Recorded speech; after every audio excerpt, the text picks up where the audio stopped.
Your company announced a restructuring on Tuesday.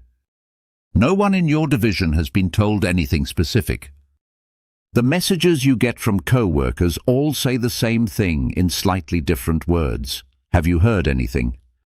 And yet everyone is spending their days in the same strange state, technically working, actually waiting.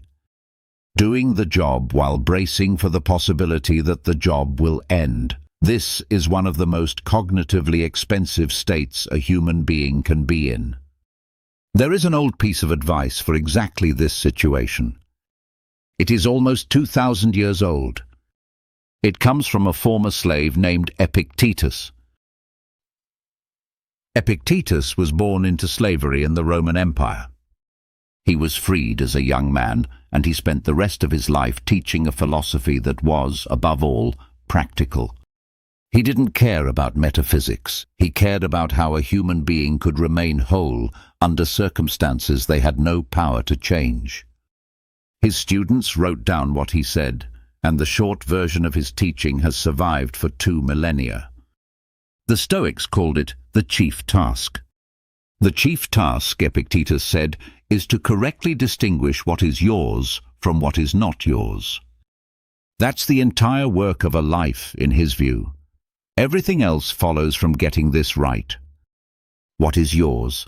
Your choices, your attention, your effort, your integrity, the quality of the work you do today. What is not yours? Whether the work is recognized, whether the project survives, whether the company survives, whether your role survives, whether the economy cooperates, whether the person making the decision about your future is having a good week or a bad one. Almost everything you think of as your career is, by this standard, not yours. It is made of other people's decisions, external circumstances, market forces, historical accidents. You can influence some of these, you cannot control any of them. Epictetus's insight was that suffering, the specific modern suffering of anxiety, comes almost entirely from trying to defend things that were never yours in the first place.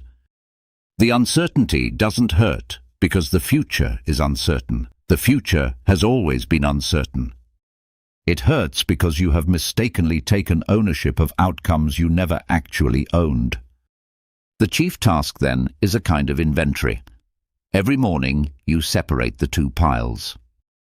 You put the things that are actually yours, the effort you will bring, the attention you will give, the integrity you will maintain through the day, on one side. You put everything else on the other. And then you spend the day working on your side.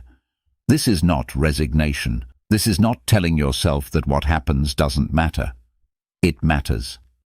Epictetus wasn't naive. He lived through the reigns of violent emperors. He knew that real things happened to real people in the pile he called not yours. What he was saying is that if you spend the day working the wrong pile, worrying about the decisions being made in rooms you're not in, rehearsing versions of a future you can't know, you don't actually change what happens in those rooms. You just damage the one pile that was yours. You arrive at the end of the day having accomplished nothing, carrying anxiety forward into tomorrow, having let the part of your life that was actually under your control go untended. The worker who keeps working their own pile during the restructuring is not being naive.